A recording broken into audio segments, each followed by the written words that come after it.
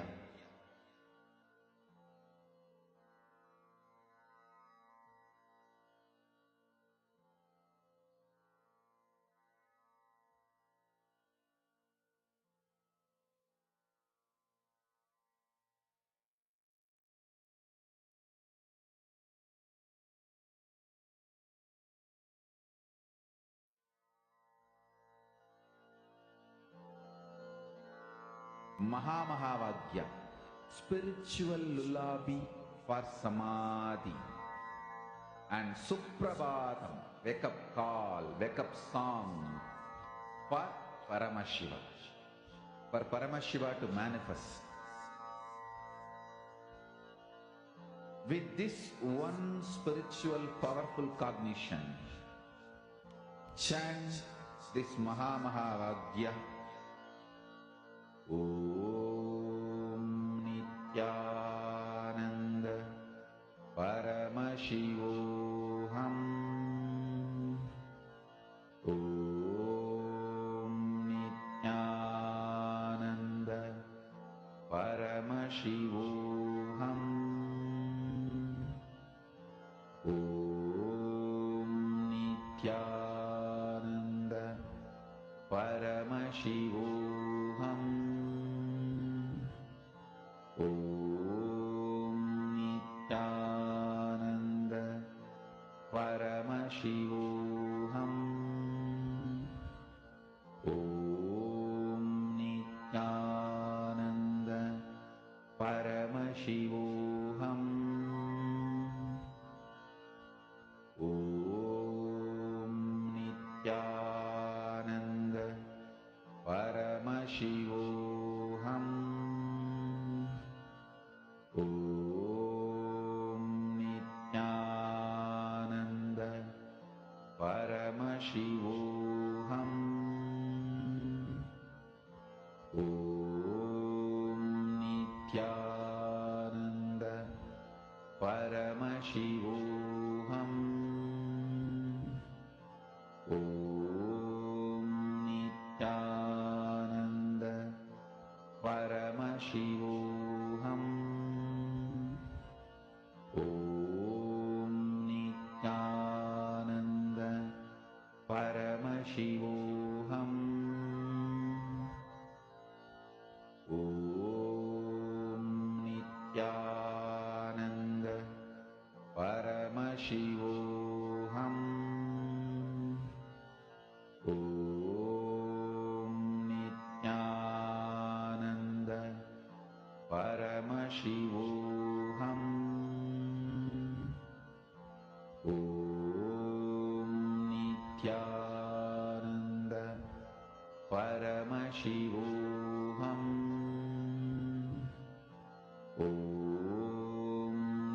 And relax.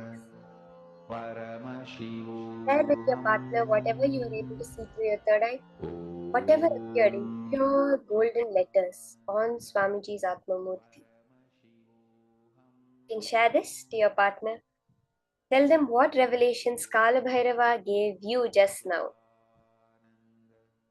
Or if you can finish sharing. Yes, Ma Yogamalar is sharing that both of them, she and her partner, manifested. That's beautiful, Ma. When you realize the space of oneness, you and the other person are not different, then all their knowledge becomes yours. All the knowledge of the cosmos becomes yours because you realize that you and the cosmos are not different in any way. Now, we're entering into a very beautiful session. Today, we're having the Vishesha Deeksha, a very, very important Deeksha that Swamiji gives, is like getting Paramashiva's cell phone number. That is the Vishesha Deeksha, where you have a direct access to him, the right to call him every day. Let's now listen to the great truths and revelations on Vishesha Deeksha from Swamiji.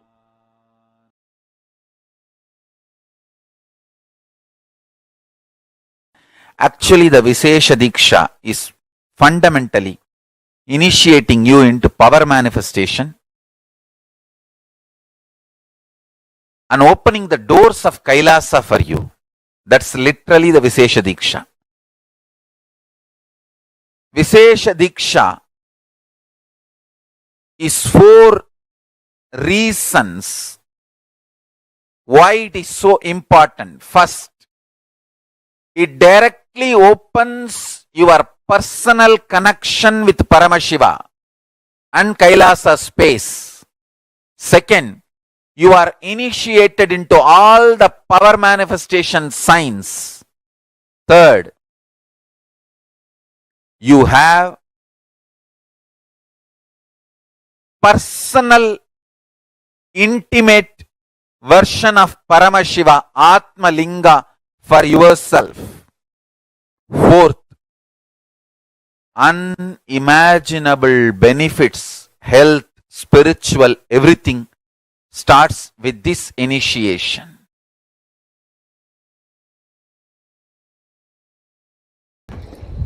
Understand, Vishesha Diksha is giving you superconscious breakthrough.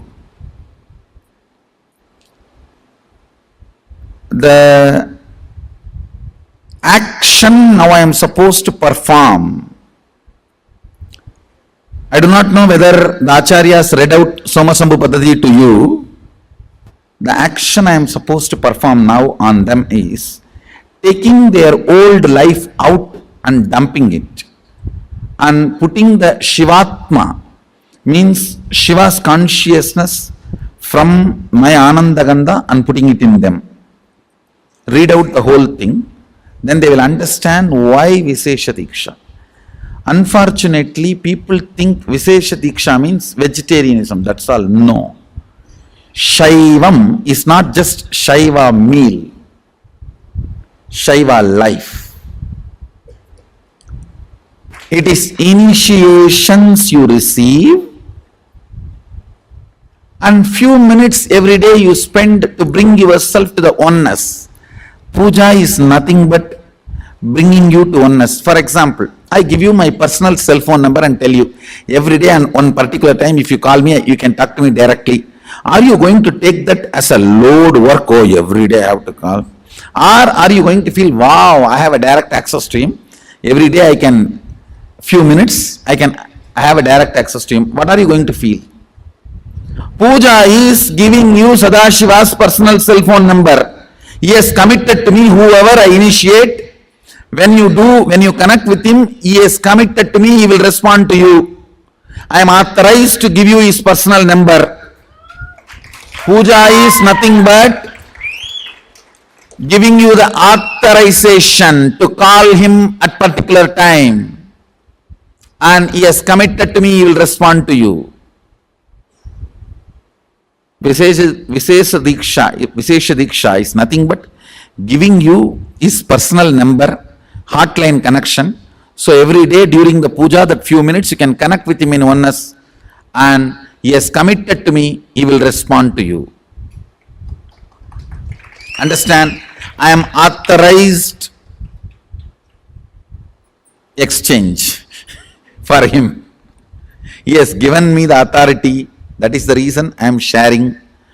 One more thing I want to tell you. Sometimes people come and try to tell me, oh, non-veg food is a human right. Being human itself is not right. What stupidity you are talking about non-veg food? Your body is not made for that. I am not talking from the sense of moral. If you want to evolve into the next level, don't eat poison. Vishesha Diksha demands only two requests from you.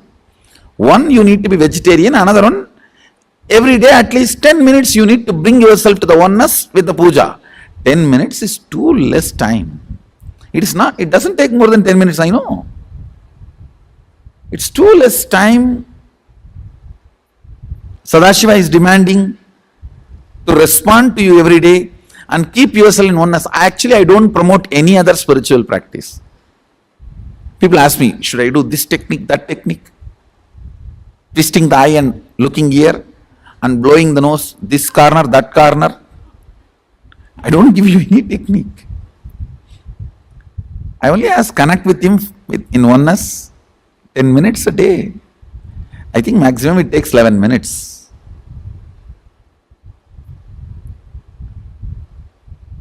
Anybody who listens to my words, I will strongly recommend you take Vishesha Diksha and become vegetarian. That will really help you. You cannot compare, understand? Whether you paid some 5,000 and came for NKY or paid few lakhs and came for MSS, that is not going to decide whether you are going to continue to manifest power and live manifesting powers. Whether you take Vishesha Diksha or not is only going to decide whether you are going to manifest powers or not. So please understand, the secret is in initiations and aligning yourself to the oneness, that's all. So I have to be integrated to Mahadeva, so I am revealing the truths as it is.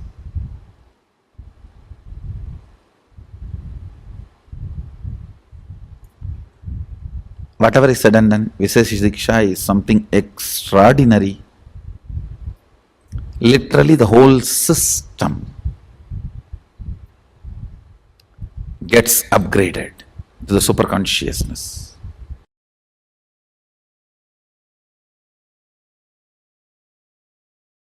I tell you, in my whole life, it is Nitya Puja, that gave me all the best things of life. Everyday puja, relating with the deities, is the best stress buster. Touch the deities, do decoration, dress up. Even now, my best time of the day is when I sit with my deities. When I sit with my deities.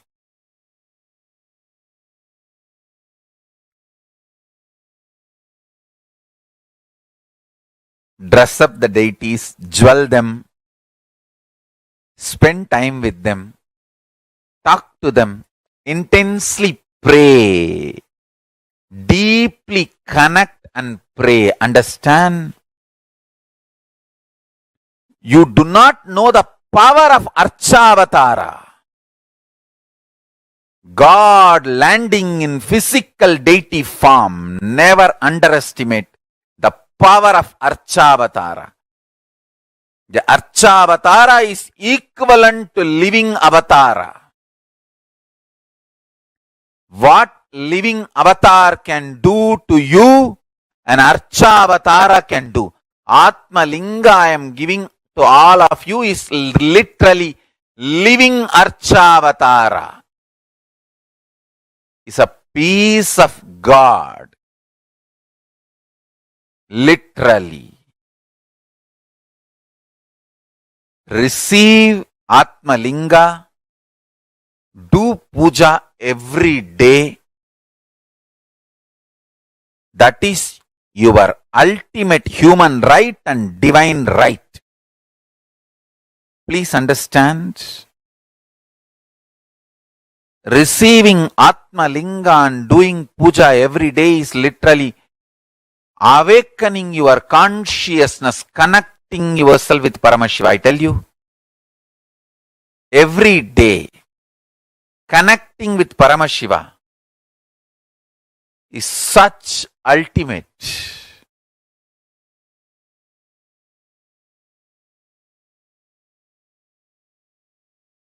Puja is the time-tested, foolproof, ultimate stress-busting methodology. Life of bliss, ecstasy, powerfulness. The life of oneness, Paramashivoham. I tell you. The essence of Veda, Vedanta, Agama, Agamanta, Yoga, Yoganta, Siddha, Siddhanta, Tantra, Tantranta, everything can be realized with a sincere, deep feeling connection puja.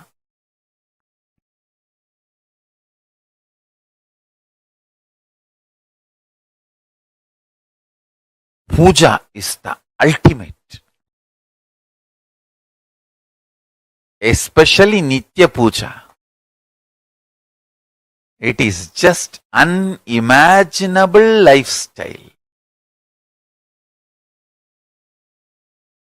We should make as many deities as possible and as many temples as possible. As many people should be inspired, initiated to do Nitya Puja.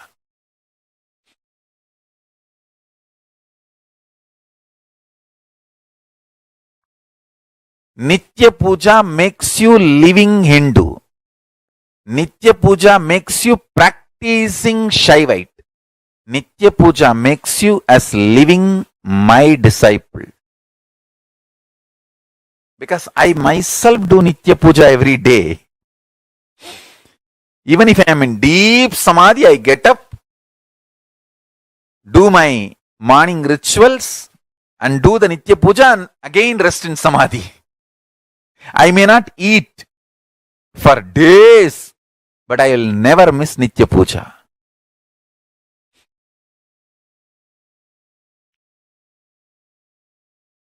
Even the people who cherish enmity towards me, they say, he somehow doesn't miss Nitya Puja. I may miss eating, I may miss sleeping, I may miss drinking water, I may miss anything but not Nitya Puja. Even when I was not allowed to take bath by doctors when I had the fracture in the right hand, I'll wipe the body. Doctors did not allow me to pour water on the body. So I'll wipe the body, keep the hand up with a plastic cover and pour water on my head and come and do the Nitya Puja.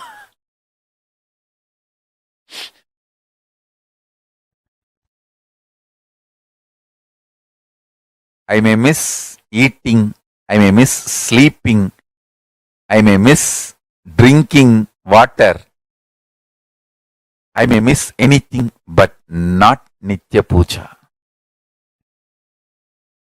I may miss food, I may miss eating, I may miss sleeping, I may miss drinking water, I may miss anything but I will not miss Nitya Puja.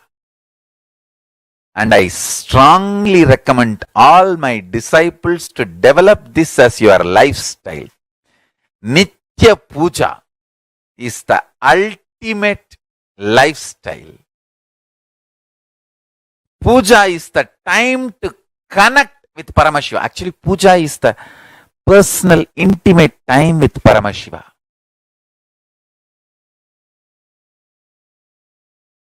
You should always wear your Atma Linga on your body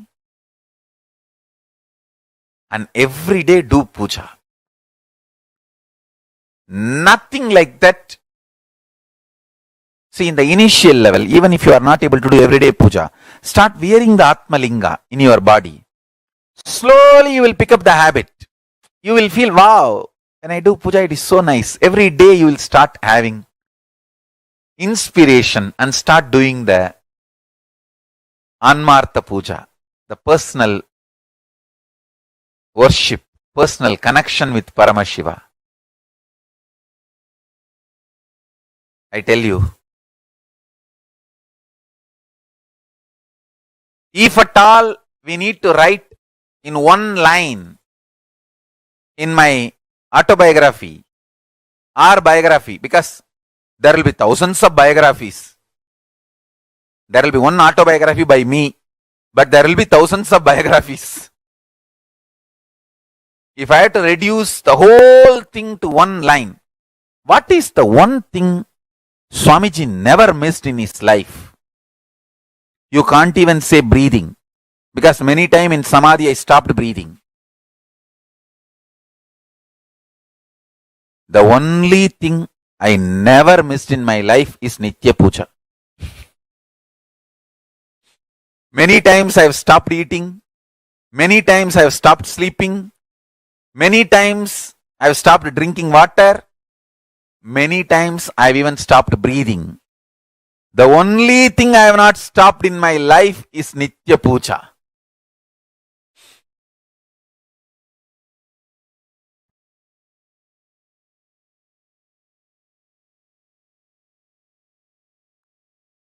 Understand? It is that important. It is that important.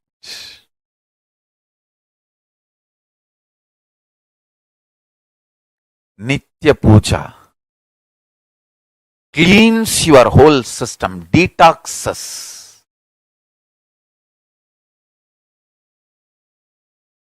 Ripes your consciousness, makes your consciousness open up in your system. The essence of Veda, Vedanta, Yoga, Yoganta, Agama, Agamanta, Siddha, Siddhanta, Nada, Nadanta, Bodha, Bodhanta, everything is Nitya Puja.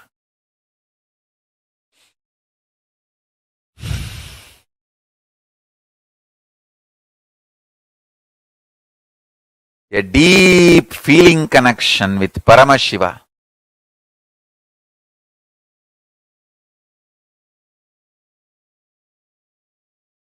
And praying to Paramashiva, connecting with Paramashiva,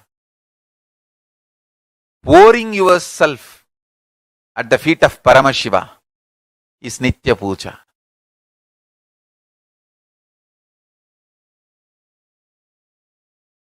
All I am trying to tell you is Nitya Puja, the best way to detox yourself, to remove all the stress, connect with Kailasa, personal, intimate time with Paramashiva. Nothing like Nitya Puja. To achieve the ultimate enlightenment and living enlightenment and to manifest the powers of Paramashiva. To manifest the state, space, powers of Paramashiva, Nitya Puja is the best. Essence of Veda, Vedanta is Tattvamasi. Essence of Agama, Agamanta is Shivoham. essence of what I am teaching, Veda, Vedanta, Agama, Agamanta, Yoga, Yoganta, Tantra, Tantranta, Bodha, Bodhanta, Nada, Nadanta, everything is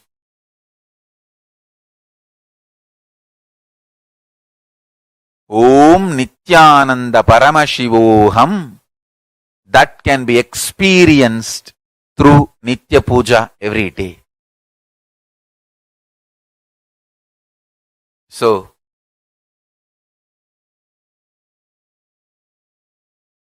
today's powerful cognition for all of you, Paramashiva is inside our consciousness. Nitya Puja is the time to connect with Paramashiva and have personal, intimate experience with Paramashiva. Sit straight, meditate on this powerful cognition. With intense chanting of Mahavagya, I'll guide you to have a direct experience of Kailasa and Paramashiva now. Sit straight. Have intense, vibrant chanting of Mahavagya, Om Nithyananda Paramashivoham, and connect with Paramashiva and Kailasa.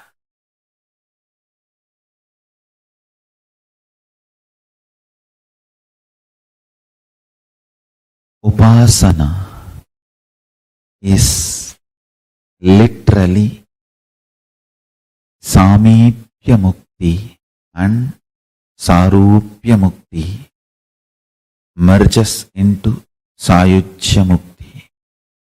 Understand?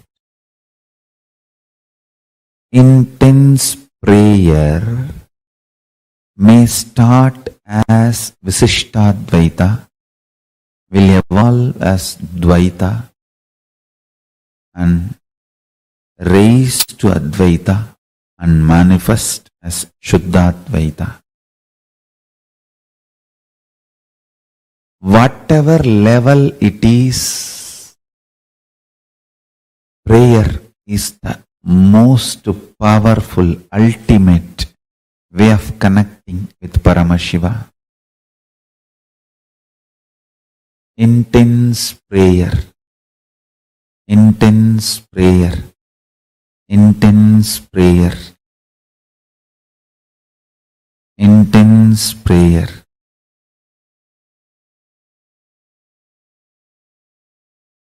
People ask me, when thousands worship you, why do you bow down so much in front of the deities? And understand, this is the secret. When you sit in oneness, you should know very clearly, even when I pray, I am you. When you are operating in relative existence, you should know, even when I am one with you, I am praying. I am devoted to you. In relative existence, always be devoted.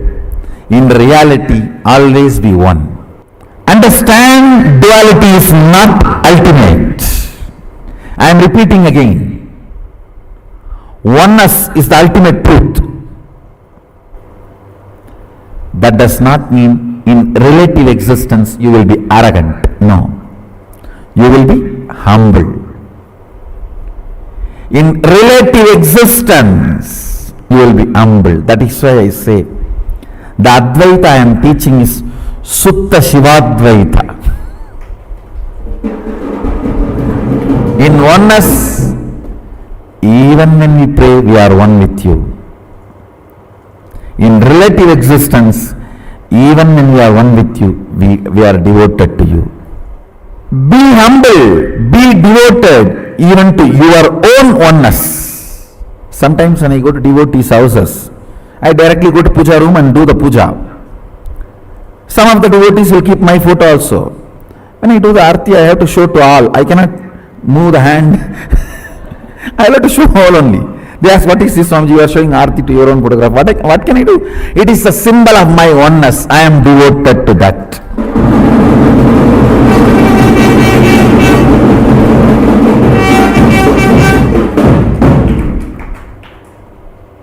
Even I bow down to. See, you have both component. Your oneness, Shuddhatvaita, and your relative existence, to which you are going to be devoted, that is going to manifest in you more and more. That is going to be strengthened in you more and more.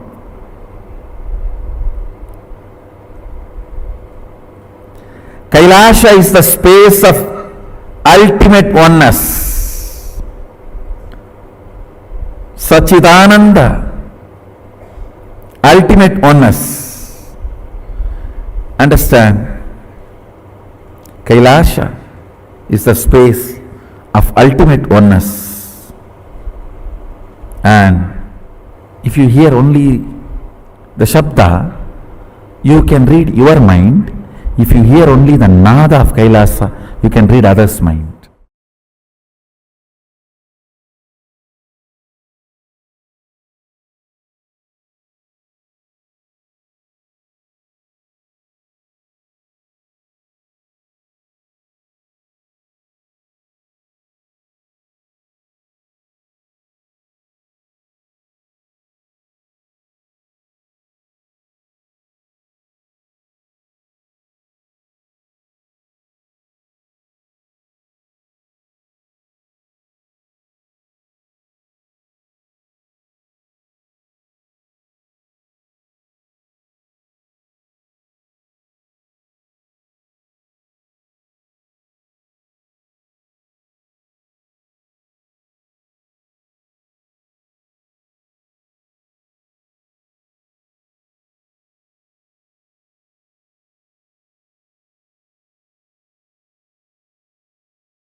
Nithyanandam.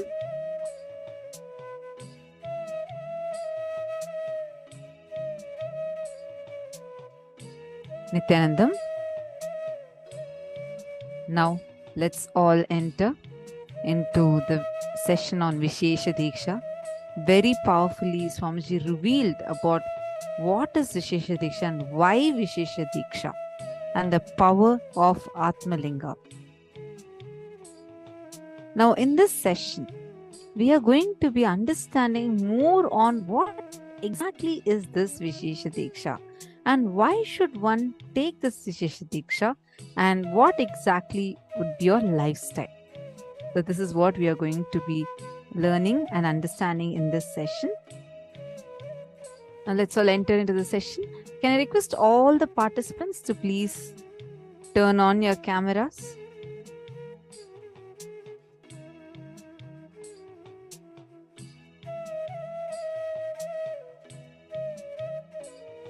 Please come and settle down in front of your cameras.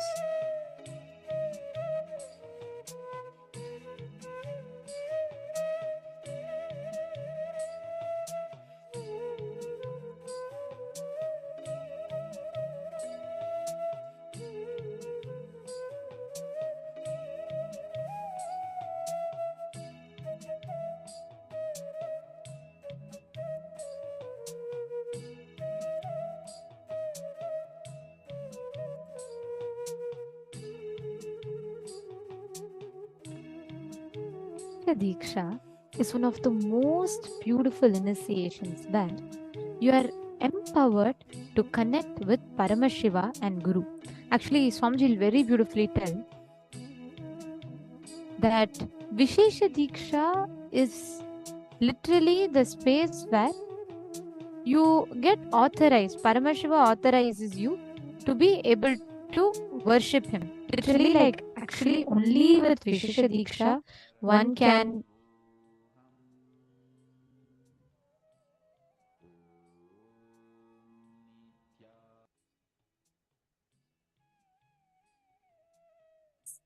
it is only with Vishesha Diksha one can actually worship Paramashiva. Only with Vishesha Diksha one gets the rights to worship Paramashiva. That's what beautifully Paramashiva says in the Soma Shambhu Paddhati. So Vishesha Diksha is one of the most beautiful things, initiations. Actually, Shiva Diksha is 7 levels of initiation in itself. So it starts from Samaya Diksha, which is what all of us received as Shiva Diksha level 1. And then it goes up to Acharya Abhishekam, the Nirvana Diksha.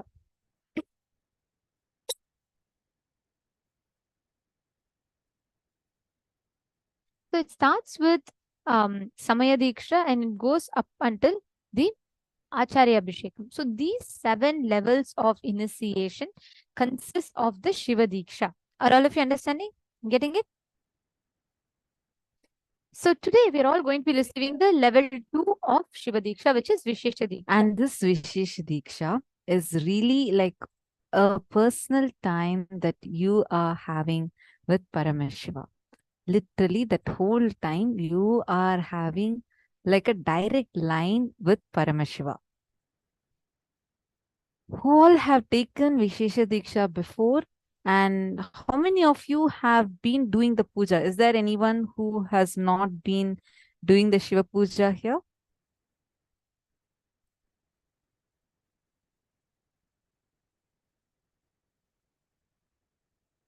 See, because doing the Shiva puja is very, very, very important. Masonya Rao, you should start doing. Today we will be actually guiding you with all the steps. I hope you all would have gotten the gift. Even last time, you would have gotten the gift of Swamiji chanting the mantras. And this time also, you'll be getting the guidelines as an email about how you should do this Shiva Puja. Now, let's all enter into the Vishesha Diksha itself. What exactly? Ma Nitya Jnana Achalananda, you should be doing the puja every day. Actually, Swamiji started giving this initiation in 2015, September of 2015. It's actually a very powerful initiation which empowers you, initiates you, authorizes you to do Shiva Puja. Now let's understand what is this Vishesha Deeksha. See, Vishesha Deeksha is the second level initiation that bestows the right to offer prayer and gratitude through the personal puja to Guru and to Paramashiva. Vishesha Diksha is giving you a superconscious breakthrough where the Guru removes your old life, the old inner space, and replaces it with the consciousness of Paramashiva from his own Anandagandha into the disciple who is getting initiated.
The Shastra Pramana is from Soma Shambhu Padati, which very beautifully explains it. The every ritual that we have, it is all taken from our scriptures, the Soma Shambhu Padati.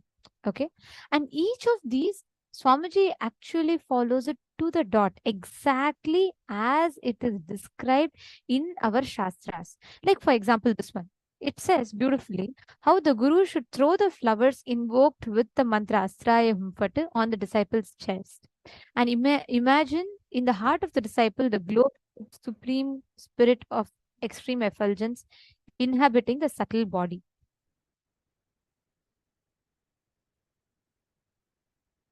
Actually, the whole Vishesha Diksha, right? It's a very, very beautiful description that Paramashiva gives, where every time the Guru, see, we all would have done so many karmas and so many different things which sits in our inner space as incompletions in our past lives.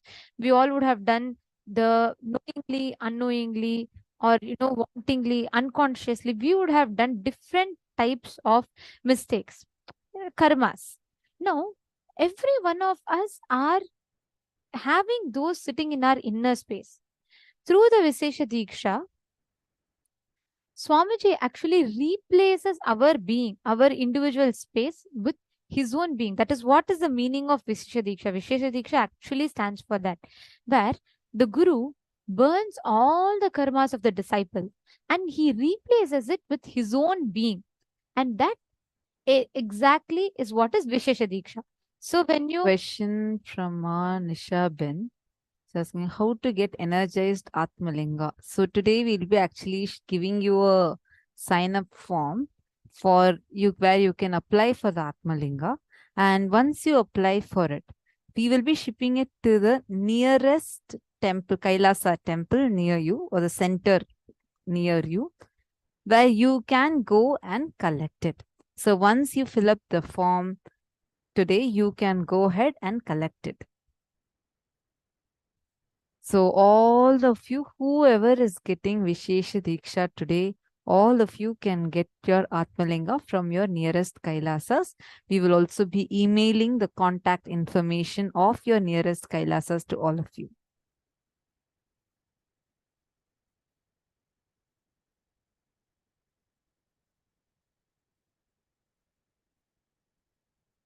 shared that Swamiji told us he never misses doing daily puja, even if traveling. So I have tried to do the same. Huge difference. I feel the more often and regularly I do it.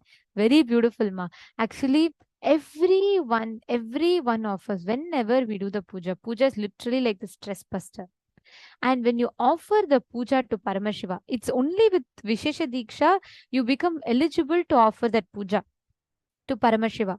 And like this Shastra's Pramanas beautifully describes, the definition of Shiva Diksha is where Paramashiva makes you eligible to become him. And there's a proper procedure described in the Somashambhu Paddhati, where they say you have to invoke Parashakti and Paramashiva, Vagishwari and Vagishwara in the fire.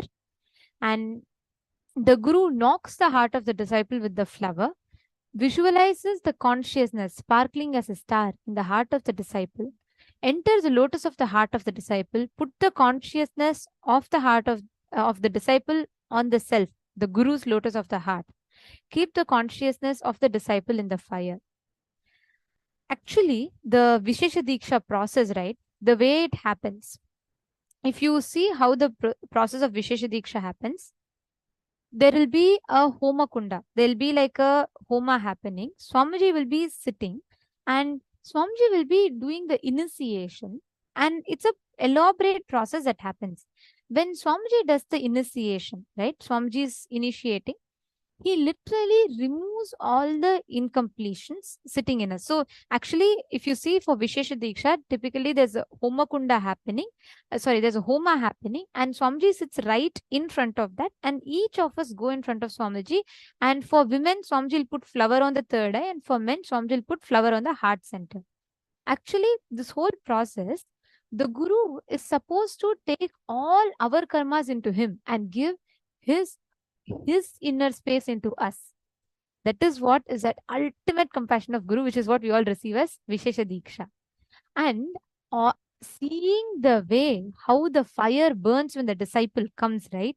Like the Homa Kunda that happens right in front, our Shastras clearly describe what type of karmas that the disciple has done.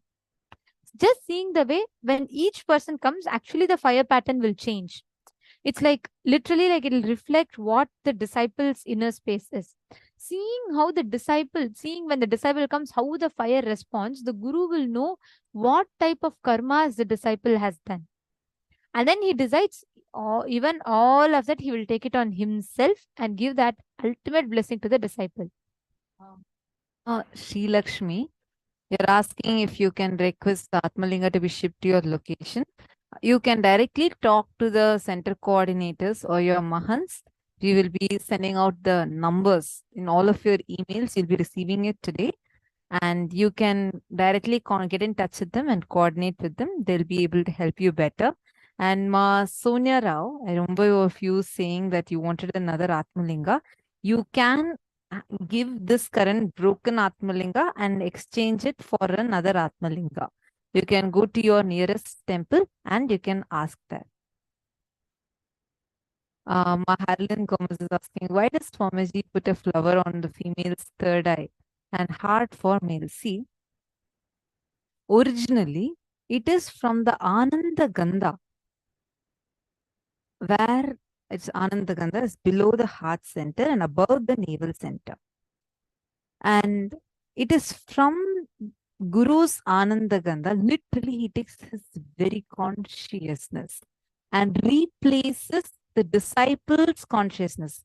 Our consciousness is Ananda Gandha, is the space where all the chakras, we have 7 chakras in our body, 3 chakras below and 4 chakras above the Ananda Gandha. Now, this is the point of intersection where all the 7 are meeting and all the energies are intense here. And the Angushta Matra Purusha, meaning thumb-sized soul, that all of us have what we call as a consciousness, soul, Atman, that resides in this Ananda Gandha. So it is from this Ananda Gandha, Guru takes his very consciousness and initiates the disciple, replacing the disciple's consciousness. This is the initiation. And for social reasons, for women, Swamiji does it directly on the third eye.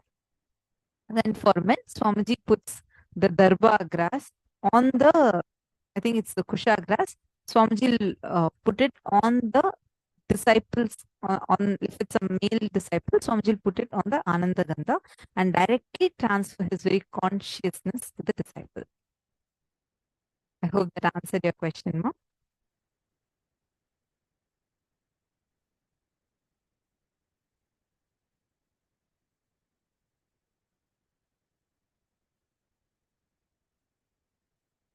Now we're going to share with you what is told in Somasambhadati about how the Guru identifies the quality of the disciples, like what kind of karmas the disciple has done based on the way the fire is. Telling this is how when we go for initiation, Swamiji will actually, when each of us go, the pattern of the fire itself will change and Swamiji will be seeing that and Swamiji will know. Like for example, if you all read in this, right, it says very clearly how if the fire smells like filth, if it smells very bad, right, then the Soma Shambhu Padati tells this. It says that understand that the disciple has done the sins of land grab, killing a Brahmana, mated with Guru's wife, drunk liquor, or killed Acharya, teacher, killed a cow, or been ungrateful. If the fire is black in color and smells like burning dead body, then know that the disciple has killed a pregnant woman. If the fire is burning in rotation and circle, then the disciple has killed a woman. If the fire shakes, then the disciple has stolen gold. If the fire blasts, then the disciple has killed a child. Understand, in those days, all the types of the worst sins that used to be there, that is what is given here. And even now, just by knowing how the fire pattern goes, Swamiji told, like, even when you do a non-integrity or you're hiding something, or you have done some kind of karmas in your life, stealing, lying, all of that, the Guru will, just seeing the way the fire burns, the Guru will be able to identify. And after the homa is over, the Guru keeps the consciousness of the disciple, which is like fire sparks, and then he takes that into the Guru's heart, in his own heart. And then in the heart of the Guru merges the consciousness of the disciple with that of Bhagavan Paramashivam. And Guru reinstalls the consciousness in the heart of the disciple, the consciousness of Paramashiva in the heart of the disciple. So the lifestyle after Vishesha Deeksha. Now, right after you receive the Vishesha Deeksha, there are certain principles, certain rules that we are ordained to follow. For example, the person who receives Vishesha Deeksha will perform Nitya Puja daily along with the Guru Paduka Puja and the Shiva Puja every day to the Atmalinga. So you will be performing the Guru Puja to Swamiji's Padukas and Shiva Puja to the Atmalinga. Right after you receive Vishesha Deeksha, this Paramashiva very clearly tells that this is a mandatory thing that everyone should do, Puja. Then the receiver of Vishesha Deeksha should not partake any non-vegetarian food. You cannot eat meat, fish, and such food. And the receiver shall not engage in any activities of himsa or jivas, living beings, any activities of violence on any living beings, including yourself. After the Vishesha Deeksha, you should offer Pratyaksha Pada Puja every day. This is just very simple. It just takes 15 to 20 minutes. If you are sick or you are traveling and you miss puja one day, next day you will have to do 2 times. And that day's one and the one for the next day, the previous day. Yes, and we also have the Nitya Puja and Shiva Puja with all the details on YouTube in our channel. And the title of the video is projected. It's Sri Guru Puja and Shiva Puja. And we will be posting the link. Actually, all of you will also be receiving the link, the manual, and the mantras in Swamiji's own voice.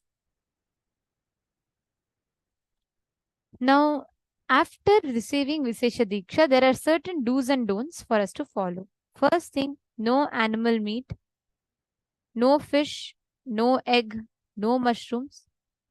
You are allowed to have vegetarian food, and there are no restrictions on onion, garlic, or dairy products in agamas.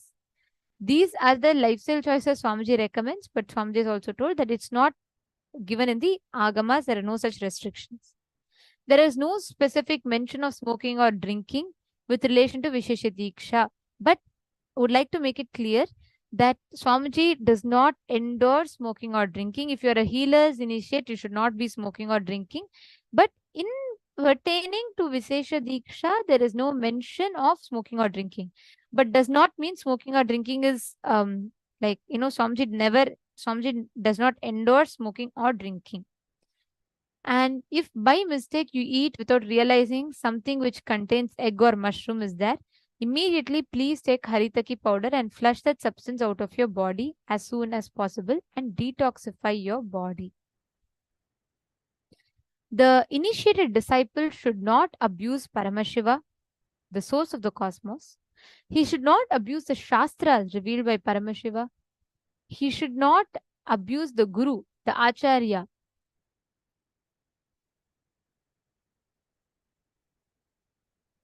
And he should not cross the shadow of Shivalinga. He should not eat the food offered to Chandikeshwara. He should not cross garlands offered to Chandikeshwara. He should not abuse the person who has received the Shiva Diksha. And till the last breath, he should do the puja to Shiva, Agni, and Acharya. It is with this commitment that a disciple receives the Shiva Diksha, the Vishesha Diksha.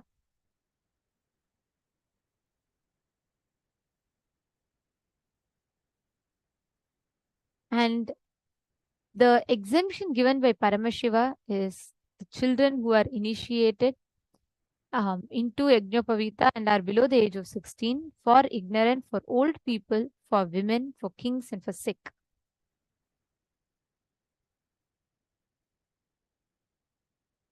There are 5 people you should never meet empty-handed, which is a child. Whenever you see a child, you should always share something. Whenever you see a pregnant woman, you should always share something. Whenever you see a beggar, you should always share something. Whenever you see a sadhu, you should always share something. 5th, whenever you see a guru, you should never go empty-handed.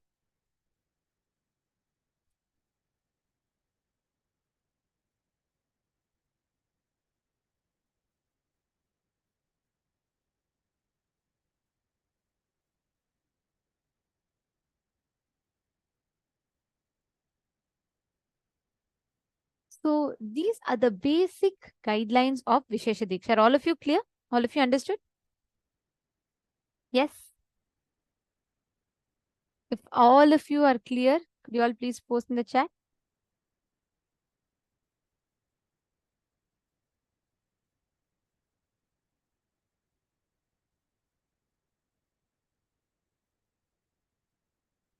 Okay, great.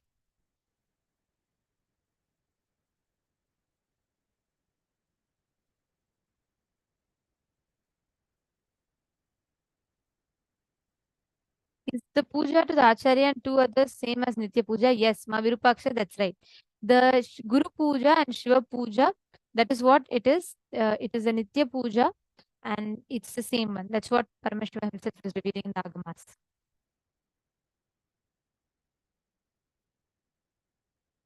Okay. Ma Chingo is saying, Ma, you told do Pratiksha Pada Puja every day. Is it same as Guru Puja? Yes. See, Ma, Guru Puja is like a shorter version. Pratiksha Pada Puja is more elaborate version. You should do at least Guru Puja, but Pratiksha Pada Puja is preferred. Pratiksha Pada Puja is where you chant all the mantras, everything. So that is Pratiksha Pada Puja. Okay. Now, we will be circulating the link to all of you. We request every one of you who want to apply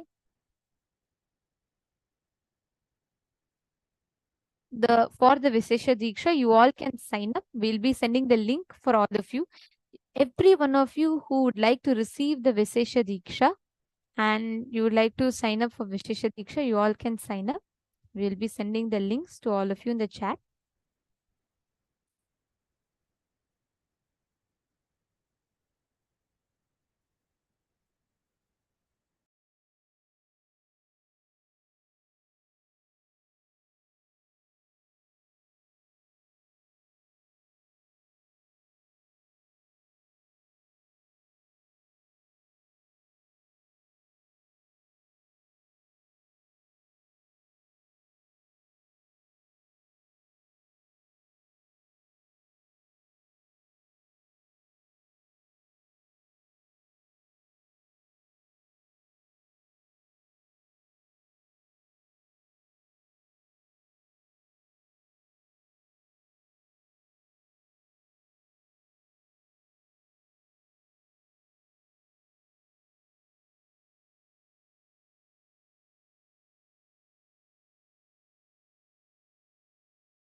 Who would like to sign up for the Vishesha Deeksha, you all can take a few minutes. Please sign up in the form projected to you all.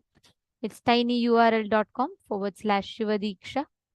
Please take a few minutes and we request all the participants to fill up the form.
Hope all of you had a few minutes to sign up.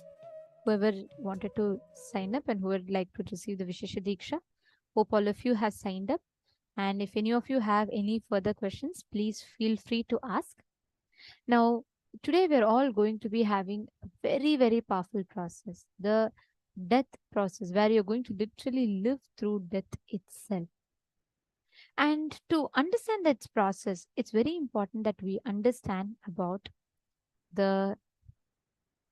what exactly happens, the past, present, future, the Akashic records. So let us now listen to Swamiji's revelation on the Akashic records. First, nothing can be destroyed. Please understand, none of your actions, thoughts, plans, emotions, words, nothing can be destroyed. Everything is addition to existence.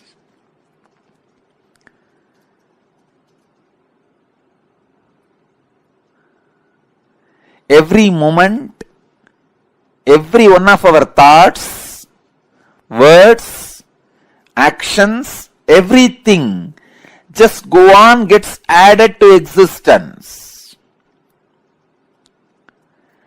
10,000 years ago, what rishis were doing on the banks of Saraswati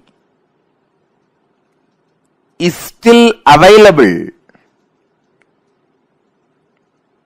in the cosmic archives as if it is happening now. Please understand, 60,000 years before, what human beings were doing in the Ganges civilization is available as if it is happening now with the 4D clarity, not just 3D, 4D clarity. Nothing can be destroyed in the world. Everything is stored.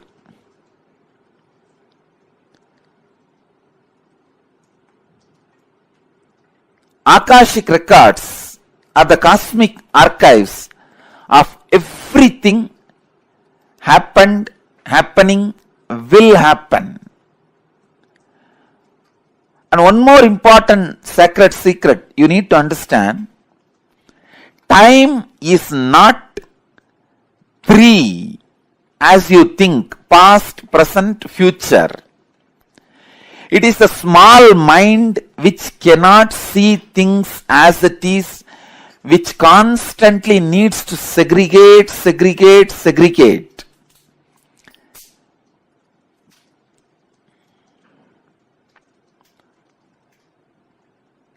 For example, if you keep a fruit basket on the table,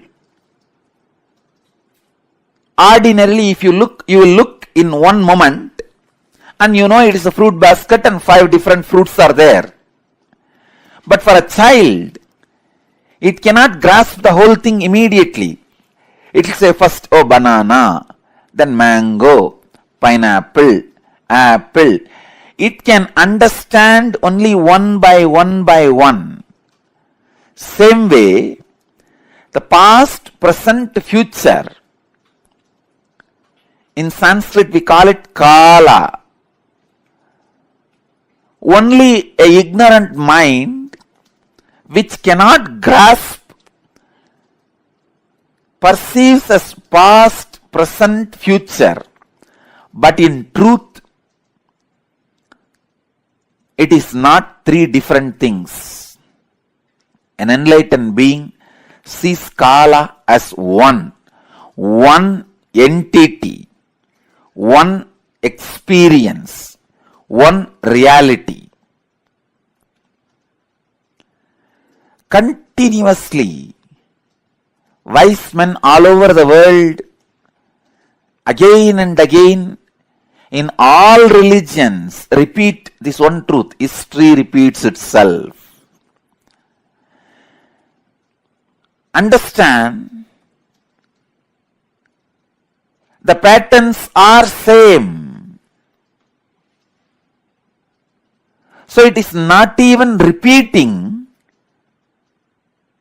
it is rebeating. The whole life is certain rhythm with certain beats.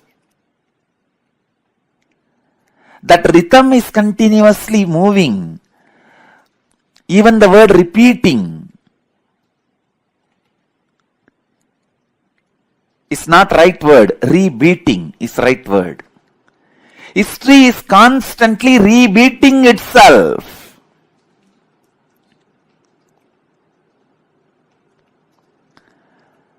Because past is not independent of future, and future is not independent from the past.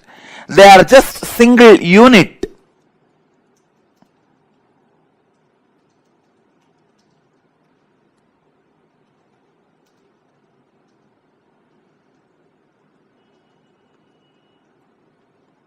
Your innermost consciousness can just experience all three at a time. Simply, it can experience.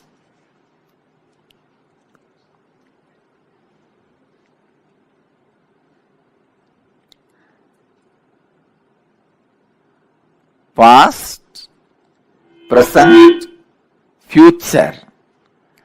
All these three are just the very integral part of your inner space.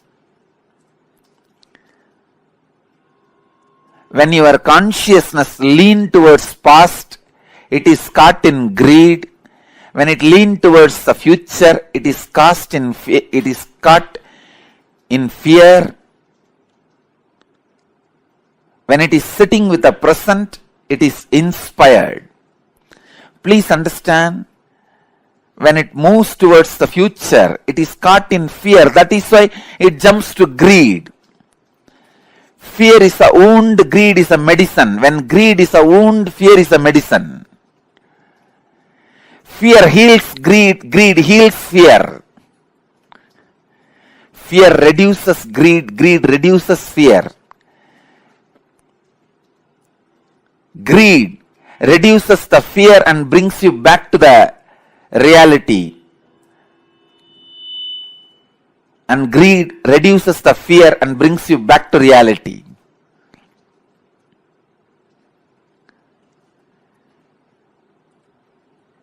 Past, present, future.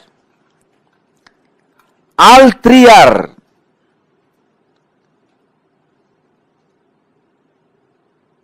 one entity, one existence, one unity.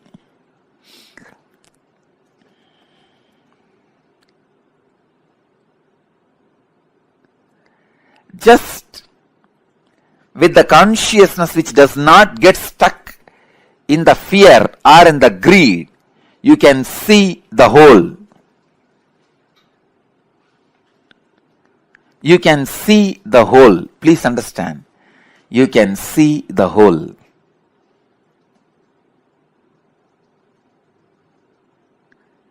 Past, present,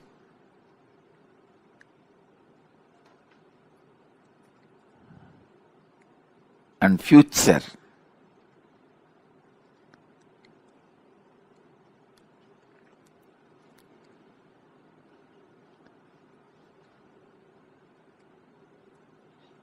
I'll give you a very simple understanding.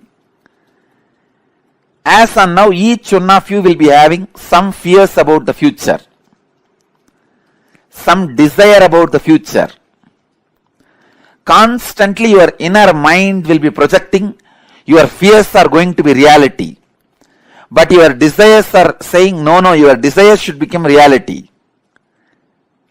So now leave both. Leave the fight to your fears and desires. You just back out in the fight without supporting fear or desires. Please understand. If you just distance yourself from your fears or desires, even now, just distance yourself, back out, and look at the future without any of the projection, you will simply be able to see your past, your future, your present. All three of them does not have watertight compartmented separation or boundary walls. It is just one flowing into the another. Akashic records are the verbal, visual,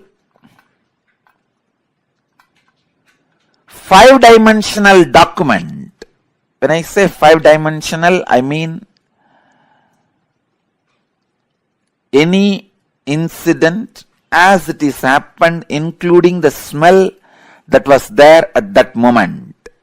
The smell and the feeling of touch means the weather, temperature, visual, sound, and the emotion.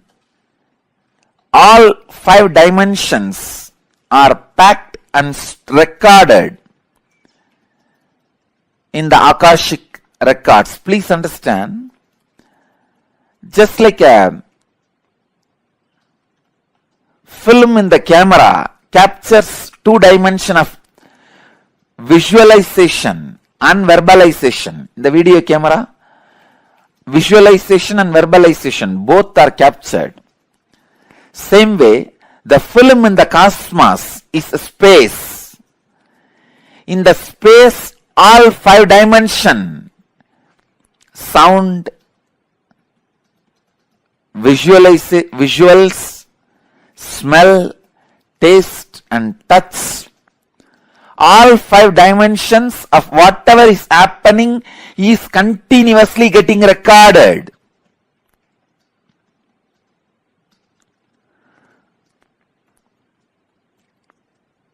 As the future is nothing but the extension of the past, the future is also predetermined. The major course of the future is predetermined. Please understand. In the past, in India, people were sitting on the floor, having plates and eating with the hands.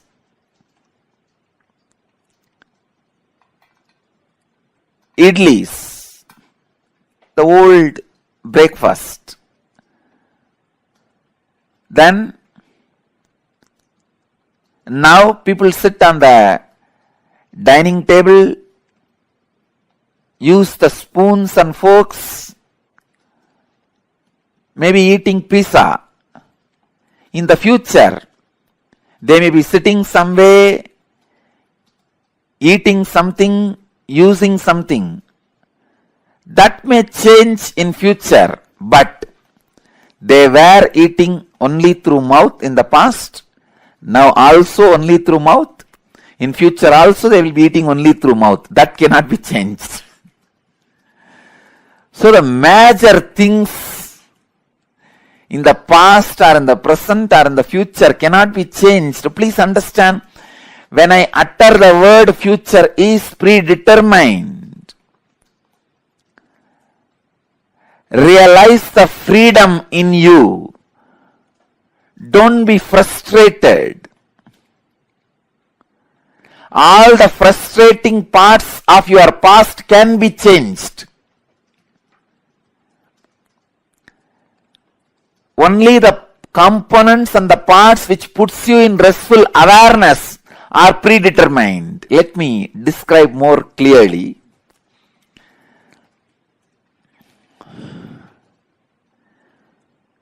The parts which affects you with fear and greed always have a possibility for innovation. If you are affected by the fear of a snake or greed of something, those things can be changed in your future because that is not reality.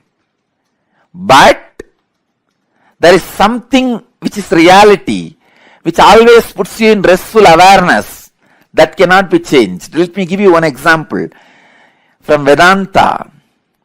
I know I am talking about very subtle concepts, very subtle truths. If you are a new person, new visitor, and it is too much for you, I sincerely apologize. But the subject Akashic Records is too big subject. I have to reveal the truths.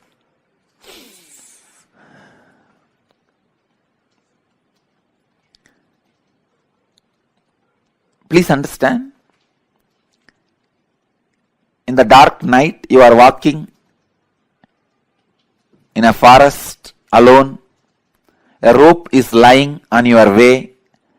The moment you see first thing, naturally, you will have the fear stroke. It may be snake.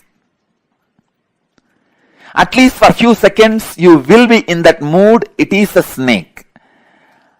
And most of us, our eyes have so much of power. It will show as if that end of that rope is moving little bit. That's power of our eyes. So you'll have the fear stroke. In few minutes, if you observe that rope very closely, strongly, intensely, suddenly you will realize, no, it is not snake, it is just ordinary rope lying. Then you will just settle down, relax. First, the impact happening on you, that fear. The second, the realization of you relaxing into the restful awareness. So these two components are there in this whole incident. This falling back into the restful awareness can't be changed even in future. The restful awareness is reality that does not change in the past or in the present or in the future. When I say future is predetermined, I mean the component of the restful awareness is predetermined. You have to fall back on the restful awareness. So be free. You have no suffering. No incident in your future can destroy you. You have to fall back on the restful awareness. It is predetermined destiny of every being. But the component of this fear can be changed. Instead of the fear of the snake, you may superimpose alligator on that rope. If it's a big rope with few stones around it, few leaves placed around, you can project an alligator instead of snake. So the possibility of the projection is the changeable part of your future. And the possibility of falling back on the restful awareness is predetermined part of your future.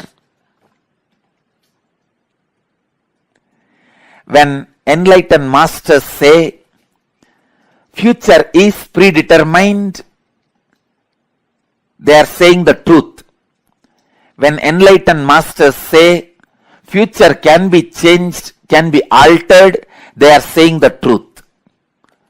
Please understand. When enlightened masters are saying future cannot be altered, it is predetermined, they are saying the truth. When enlightened masters are saying future can be altered. It is your freedom. They are saying the truth. When enlightened masters are saying both are truth, they are saying the truth.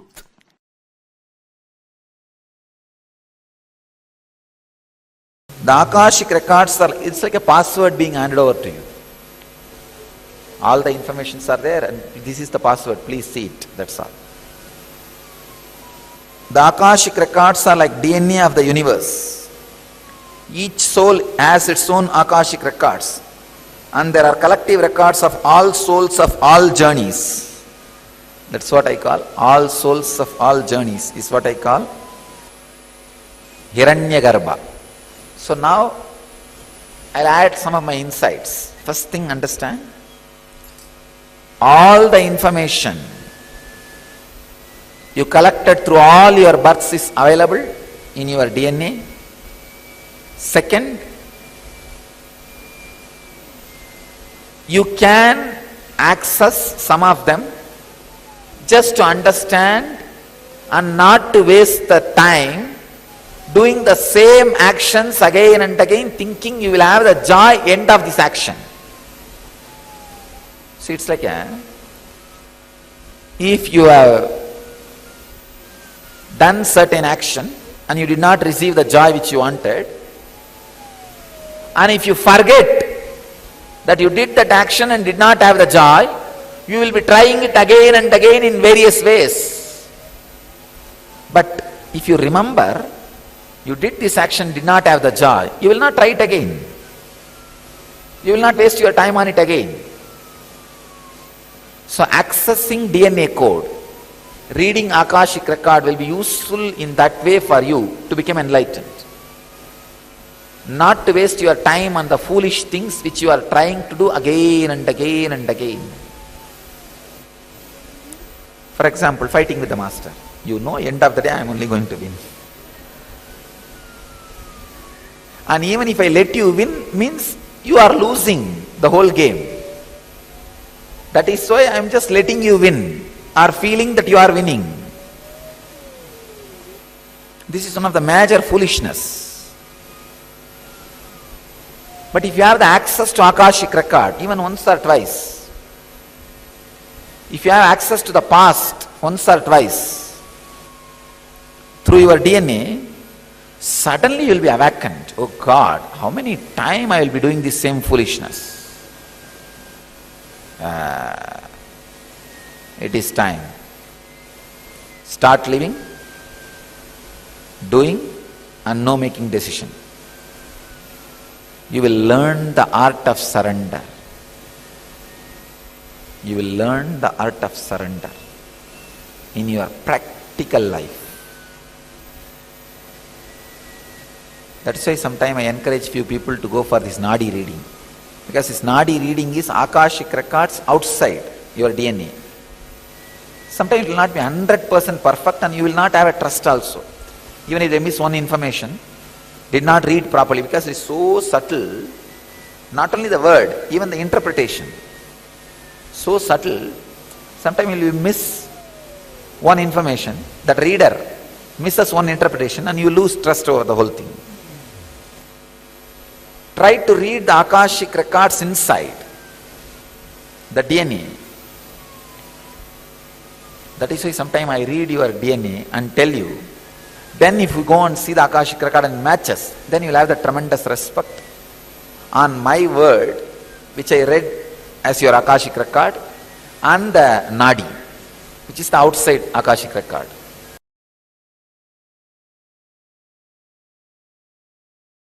From the pure space of Kalabhairava,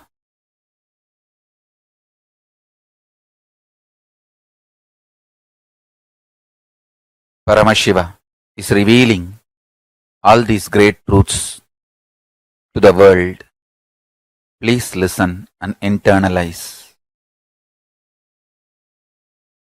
All these truths are independently powerful and capable to make your consciousness into super consciousness, Your consciousness is the seed. It is a possibility. If you understand these great truths, it can flower into superconsciousness. The seed is waiting to flower to achieve its completion and fulfillment. Listen and cognize these truths. You will achieve completion and fulfillment, ultimate enlightenment. Listen. The first truth.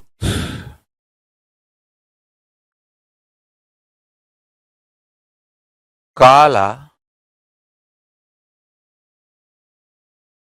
continuously meets your consciousness now. So the mood of your body, your mind, your physiology, your psychology you keep now plays a very important role in your whole life. If you keep the now in incompletion or hopes, that will continue forever. If you keep the now in the completion and clarity, that will manifest forever. Kala does not meet your consciousness in the past or in the future. He meets your consciousness now, in the present. So, again and again, during your present moment, be in the space of completion. Learn to bring completion to yourself, restful awareness to yourself now, and do not have guilt or worry if you have the influence of the past and influence of the future on present now. Guilt or fear is a one more incompletion that is not going to help. So, not engaging with guilt, not engaging with fear, unclutching with fear, incompletions, guilt is the right attitude. Understand the official attitude towards incompletions, towards guilt, towards fear is unclutching, and all the further manipulation of fears, if you unclutch, life will become worse. All those fears are manipulation of fears. All those multi-level fears do not have the real existence. They are delusion. Constantly invading your inner space to destroy the possibility of enlightenment. Please understand. Anyone who comes to simple awareness stops behaving agitated, immature, rough, like multiple personality, all these layered fears, fear, guilt, powerlessness, incompletion are layered. Please understand, this is the Deva Rahasya. They all do not have influence over your present moment. This present moment, you meet the consciousness.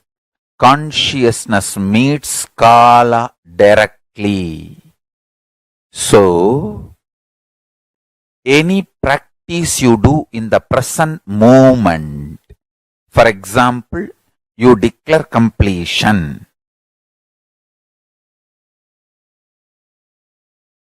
Immediately, Even 2000 years of incompletion has no power over you.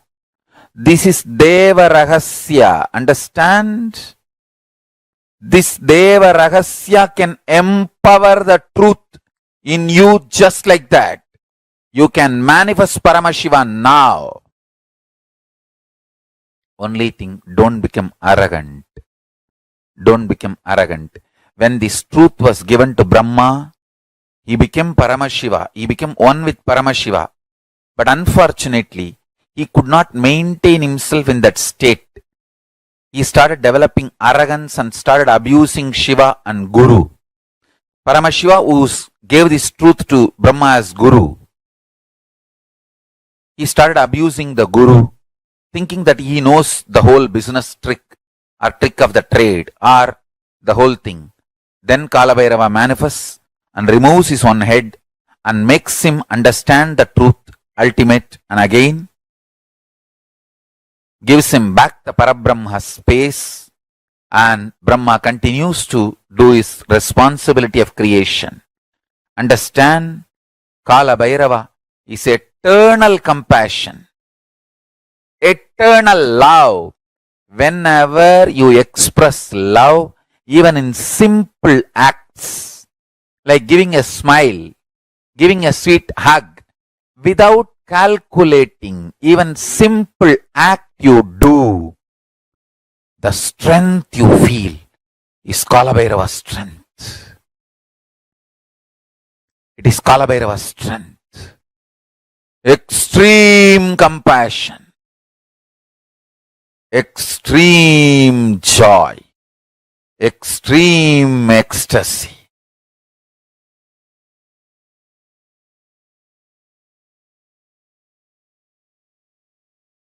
Brings intense powerfulness and strength in you.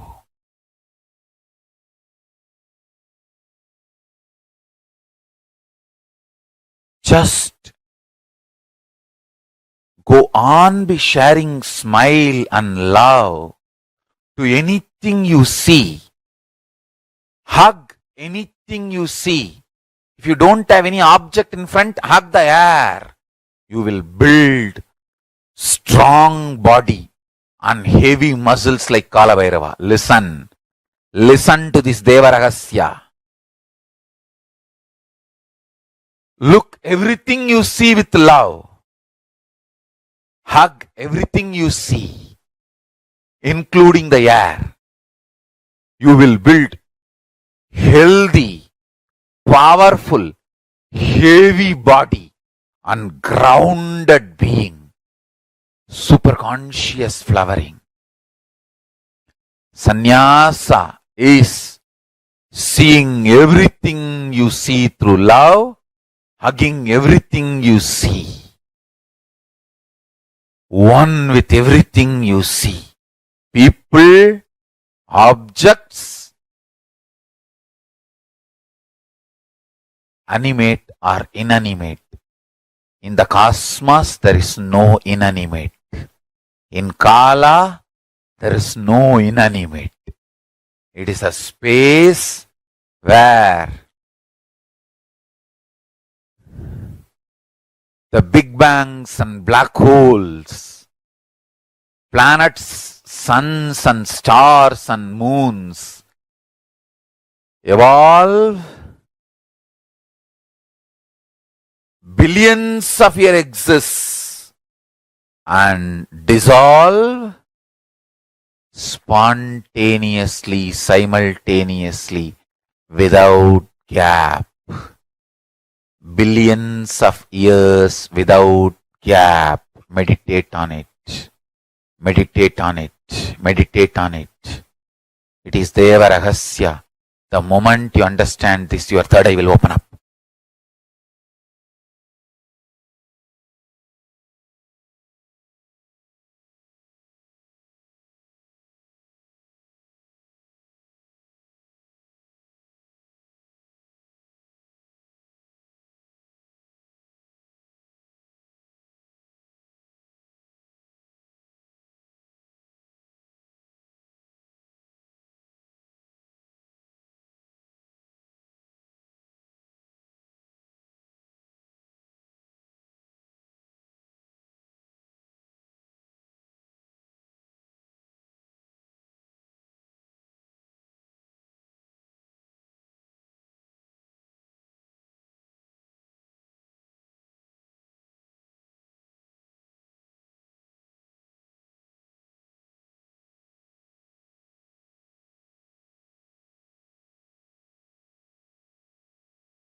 Yes, Nityanandam.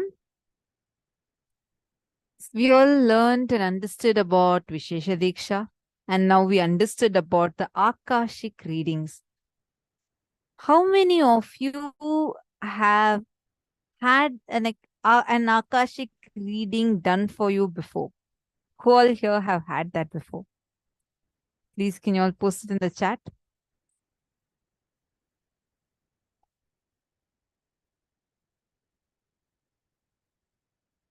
Manisha bin Patel, you're asking if you have missed the level 1 Deeksha, should you fill up the form for Deeksha 1? Today, it's only going to be Vishesha Diksha, meaning the level 2 Diksha. Unless you have already taken level 1 Diksha, you cannot take the level 2 Diksha. But don't worry, the next program, day 1 of the next program, we are going to be having this Diksha available where you can sign up and you can receive the initiation absolutely free of cost. So you can come on the day 1 of the next program. You got it, ma? Manisha bin Patel? Wonderful.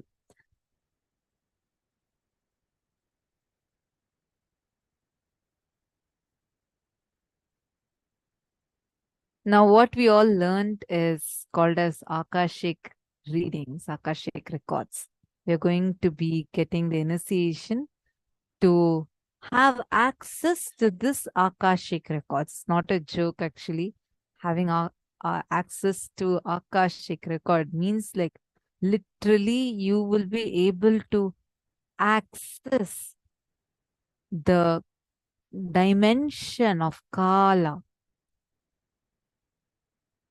It's very, very, very powerful, where you will be able to, just with your decision,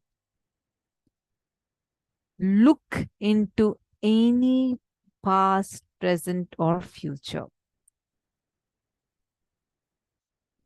Swamiji himself used to do this Akashic readings.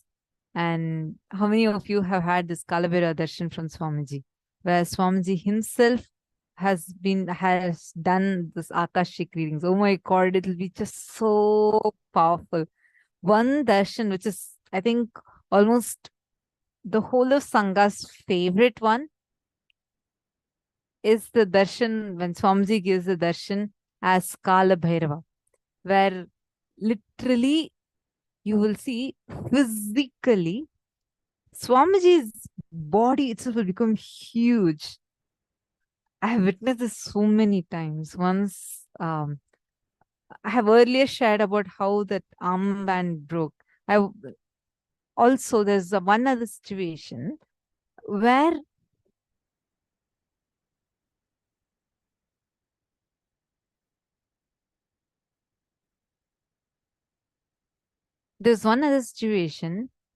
like Swamiji was about to give the darshan, okay? And we all were like around Swamiji. We were seeing Swamiji. Just before Swamiji entering into the bhava of Kalabhairava. And Swamiji was wearing a Rudraksha anklet. And that Rudraksha anklet is normal. It's not even tight. It's actually loose. And it's just there on Swamiji's feet. Swamiji is just holding the Trishul and standing, like turning back and standing. In a few minutes, the darshan started. And Swamiji started, like Kalabhairava landed into Swamiji. And Swamiji gives a loud laugh, a cosmic laugh as Kalabhairava. If you have especially attended the Inner Awakening program, the physical programs, and you have had the darshan of Kalabhairava, you'll know what I'm exactly talking about. Just the laughter of Kalabhairava will be so powerful. And during the darshan, when like Swamiji did not even move one bit, Swamiji is just standing, and then like Swamiji is just swaying. The body physically grew, and Swamiji's body became huge, such that the anklet at Swamiji's feet just burst open. Understand Kalabhairava darshan, it's like a feast to your being. It's so powerful. And it's like all your kundalini will just shoot up high. You don't need to do anything. Just sitting in the darshan, you will see so much of power just happening inside of you. Oh my God, it's just so, so, so wonderful. And today we are going to be having that darshan of Bhagavan Mahakala Bhairava. Akashic records, Swamiji, when Swamiji was giving this Kala Bhairava Bhava Samadhi darshan, actually what you're seeing now are all some of the snippets taken during the Kala Bhairava darshan.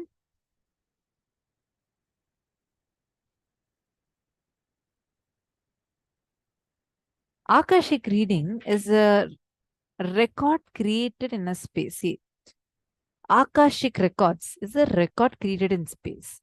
Whatever has happened in time, it is there as a file. Understand, this is not a prediction, but reading from the records. There's a huge difference between predicting someone's future. See, prediction means there's a probability. So this can happen, this may happen is a prediction. But whatever has happened, whatever is happening, and whatever is yet to happen is recorded in space, Akasha. And accessing those records is accessing the Akashic records or doing the Akashic readings. Past, present, and future of all happenings, incidents are imprinted in these infinite cosmic space. Akashic reading, revealing the most complex questions into the mysteries of the cosmos, to the most personal quests of a person seeking guidance on his future or past happenings.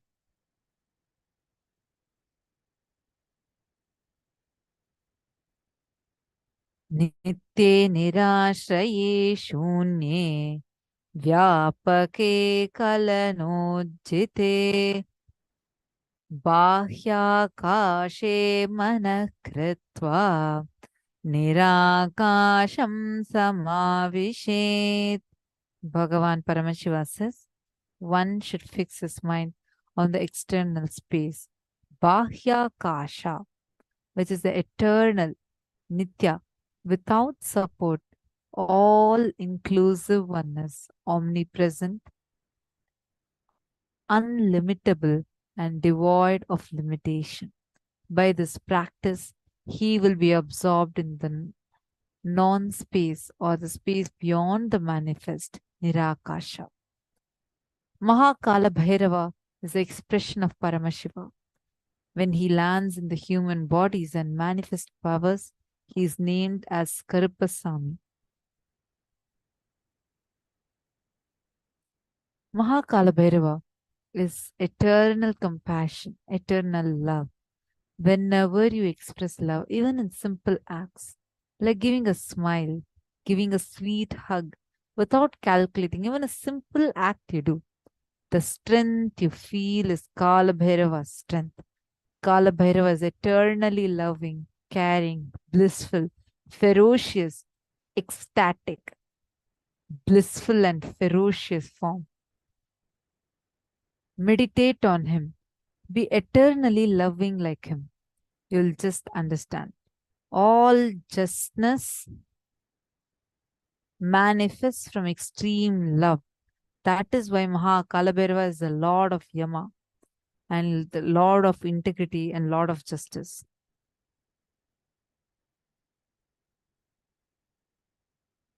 Kala Bhairava, with his extreme compassion, he actually guards the cosmic archives. Swamiji tells the key to the Akashic records, the cosmic archives, is with Mahakala Bhairava. So here we can see Swamiji with his Guru Mata Vibhudananda Puri.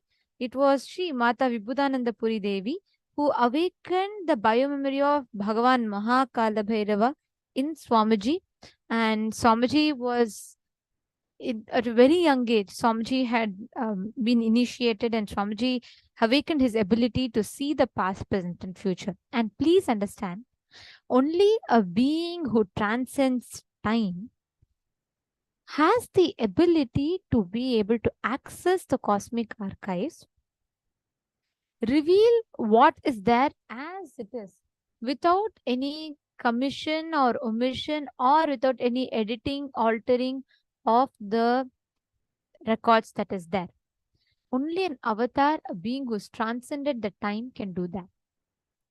That is what Swamiji is, as an avatar, has taken the responsibility, and out of his compassion, Swamiji is giving to us.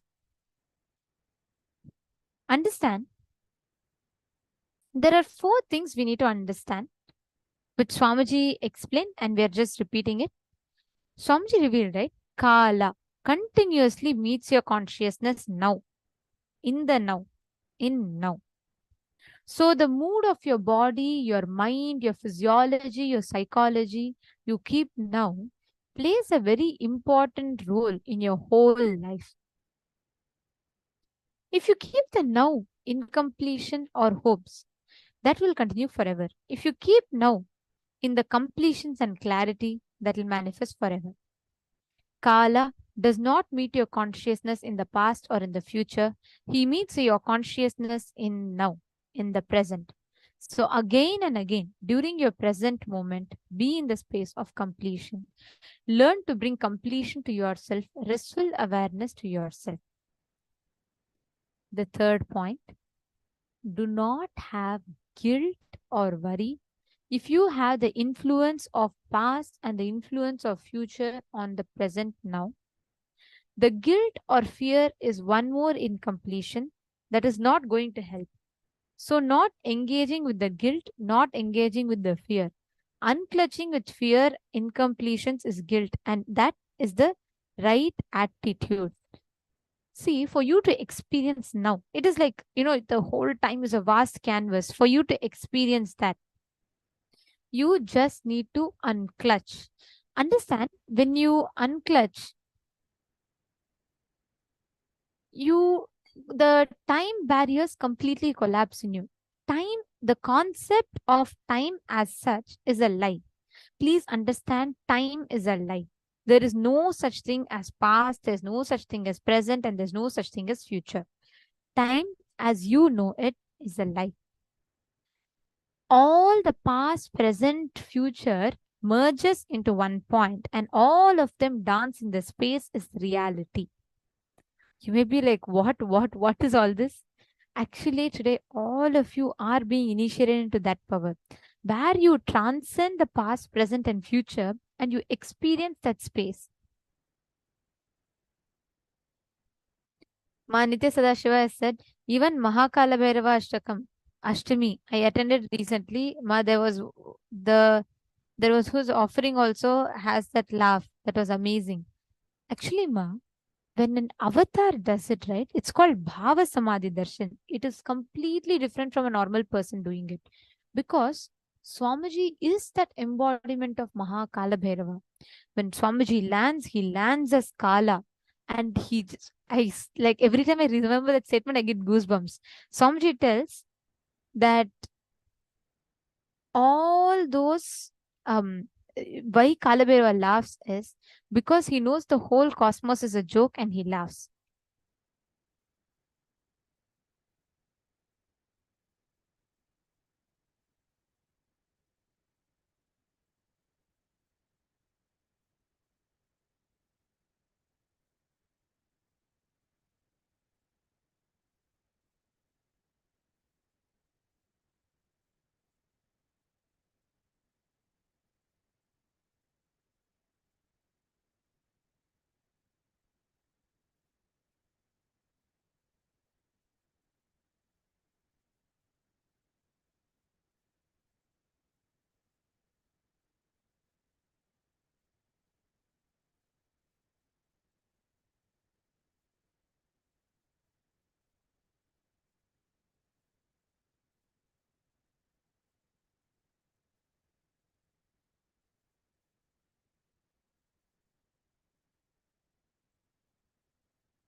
The moment you connect to Kala Bhairava, understand the space of Kala that Kala Bhairava is. He represents the space where he transcends all our past, present, future, everything, taking us beyond the barriers of time. So understand, all of you are now going to come to the now. Can I request every one of you for a few minutes, settle down? Please sit down. When you tune into the now, you will see the way the miracles happens in you. You will see the way the whole space happens in you. Can I request every one of you to settle down?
Unclutch. Do not create any thought. Do not sustain any thought. Do not destroy your thought. Just freeze. In a very relaxed way, just freeze. You don't need to sit straight. You don't need to focus. Nothing. Just freeze. Close your eyes. Sit in a completely relaxed way. This one meditation will bring you to the now. It will tune you in to the reality. Unclutch. Close your eyes and visualize that the whole body has just become like a stone. Head to toe, your whole body has frozen.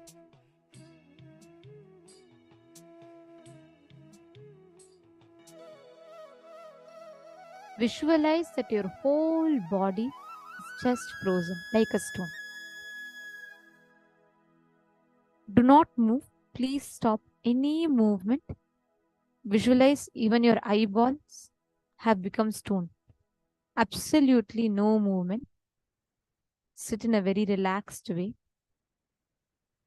No movement in the eyes, no movement in the hands, no movement in the legs. No movement even for breathing. Just freeze all the actions and activities. Don't move.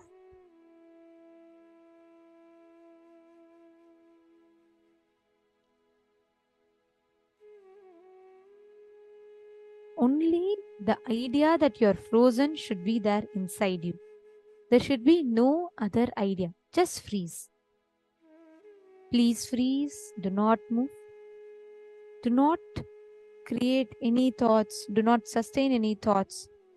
Or do not destroy any thoughts. Only freeze. Just freeze.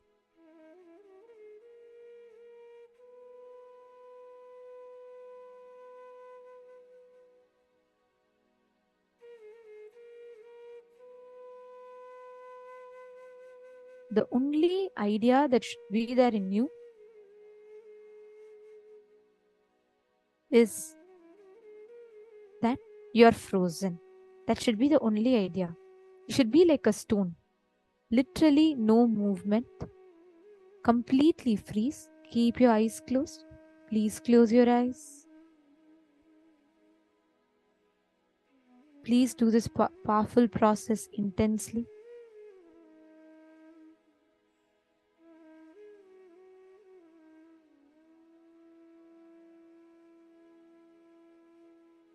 Entertain only this one idea that you are completely frozen. Visualize you are frozen like a stone.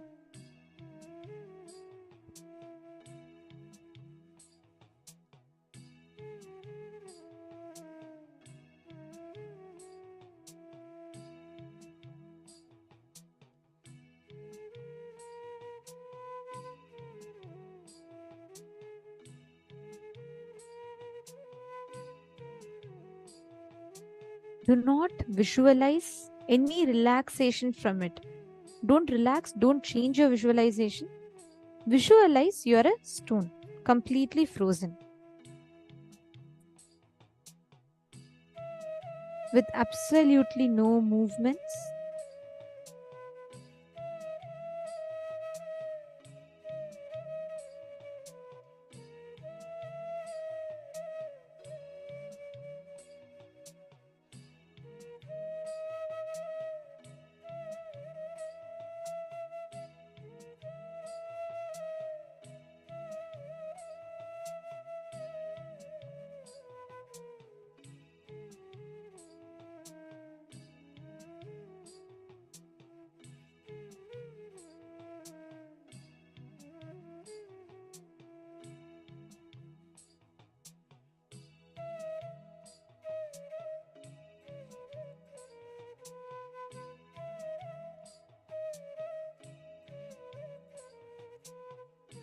Constantly only entertain the idea that you are frozen like a stone. Do not visualize or imagine any relaxation from it.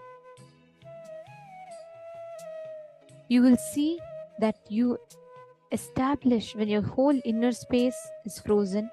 You will see that you are established completely in the space of consciousness.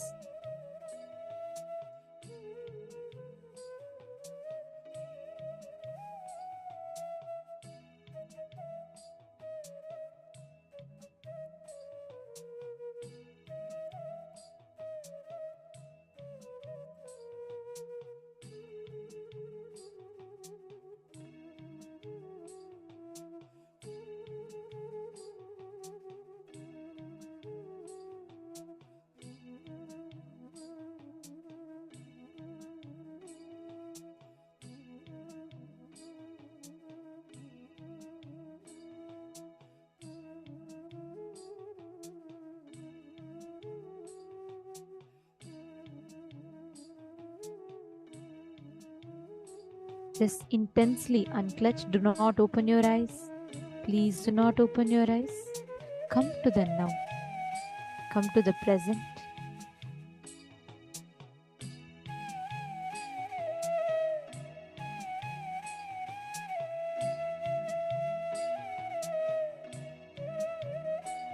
Your whole body, toes, your hands, your fingers, your eyes, your lips, your legs, your arms, your stomach.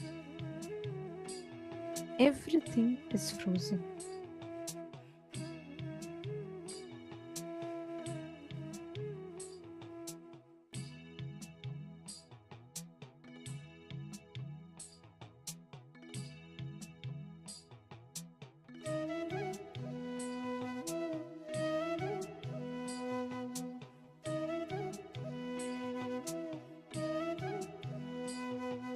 slowly, very slowly.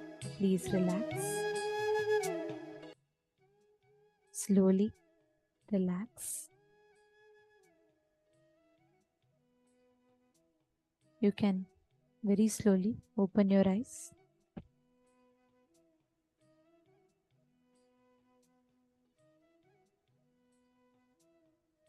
Please relax.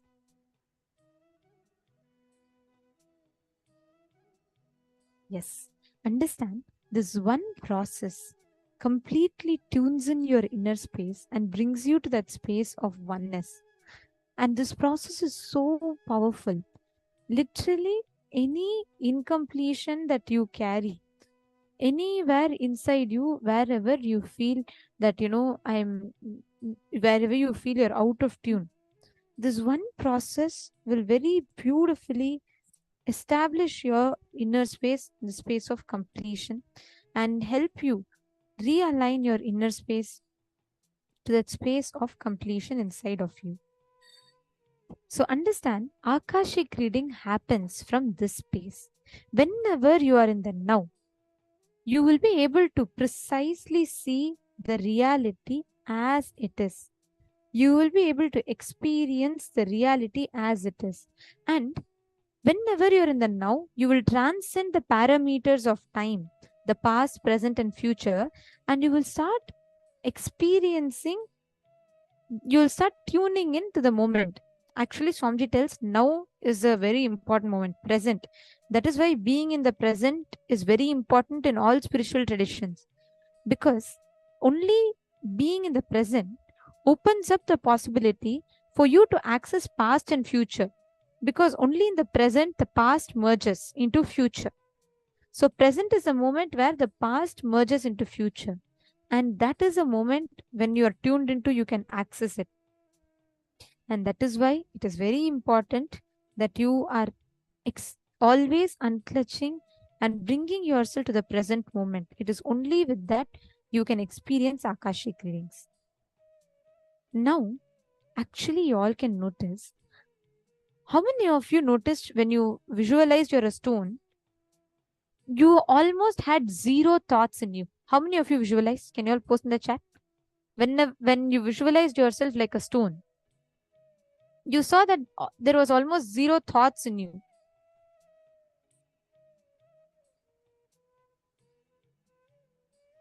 How many of you experienced that? Okay. Manita Malhotra's put yes. Exactly. Understand that thoughtlessness, that space of thoughtlessness in you, awakening that space of thoughtlessness in you, tuning yourself into the present. The moment you visualize yourself like a stone, when your eyes freeze, when there's no movement in the eyeballs, actually it's impossible for thoughts to happen. It's a very amazing, it's a very funny thing, but very true.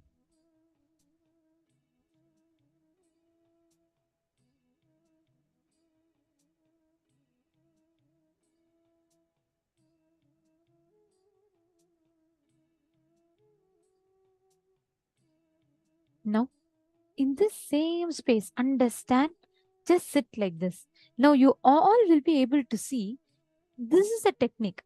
Come to the now.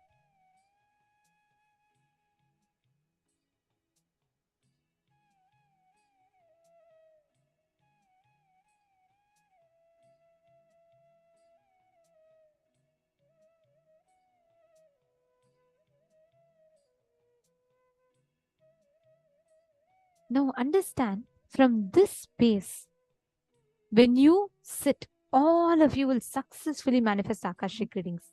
Just play with it now. I request every one of you to connect to one of your partners. You're just going to, this is the exact technique. Ask your partner to give you a particular date. Like for example, let's say Ma Joyce. You can tell, okay, what happened on 16th of April 2003 in your life to one of the participants.